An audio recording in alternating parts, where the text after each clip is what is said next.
அறிமுகப்படுத்தப்பட்டுள்ளது. தவிக சார்பில் விதிமுறைகள் கைப்பற்றப்படுமா, ஒழுங்காக செய்யப்படும்? தேர்தல் விதிமுறைகளை பொறுத்தவரையிலும் அனைத்து கட்சிகளும் பின்பற்ற வேண்டிய முறை ஒன்றுதான். ஆகவே தேர்தல் விதிமுறைகள் மட்டுமல்ல, எல்லா வகையிலும் அரசு விதிக்கின்ற விதிமுறைகளுக்கு உட்பட்டு இயக்கம் நடைபெற்று கொண்டிருக்கிறது.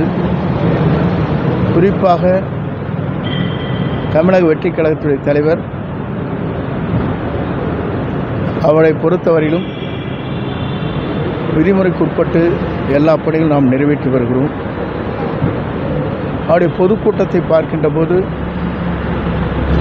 இவருக்கு மட்டும்தான் 51 விதிமுறைகள் விதிக்கப்பட்டிருக்கிறது.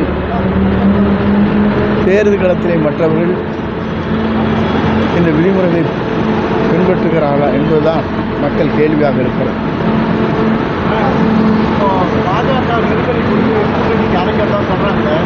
பல்வேறு ஊடகங்கள் திருமாவளவன் வந்து அழுத்தம் கொடுத்துருக்காரு. அதை பற்றி சொல்லியிருக்காரு. இப்போ நீங்கள் கூட்டணிக்காக நீங்களும் எதிர்பார்க்கிறீங்களா?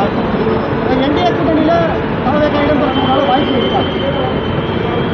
தமிழக வெற்றிக் கழகத்துடைய தலைவரை பொறுத்தவரையிலும் திரையுலகத்தில் உச்சகட்டத்தில் இருந்து அதை விட்டுவிட்டு மக்கள் பணியாற்றுவதற்காக வருகை இருந்திருக்கிறார்கள். அவரை பொறுத்தவரையிலும் தமிழக முதலமைச்சர் என்ற முறையில் மக்கள் இன்று ஏற்றுக்கொண்டு மக்கள் வரவேற்பு தந்து கொண்டிருக்கிறார்கள். ஆகவே இத்தனை தியாகத்தை செய்துவிட்டு ஒருவர் மக்கள் பணியாற்ற வந்திருக்கிறார் என்று சொன்னால் அவர்தான் தமிழ்நாட்டுடைய முதலமைச்சராக வர வேண்டும் என்பதுதான் எல்லோருடைய ஆசை, ஆவல். அது மே மாதத்திலே தேர்தல் முடிவுகள் கிடைக்கும். அவரை பொறுத்தவரையிலும் வருகின்ற ஆண்டில் தேசிய கொடியை ஏற்றி வைக்கிற தலைவராக அவர் திகழ்வார்.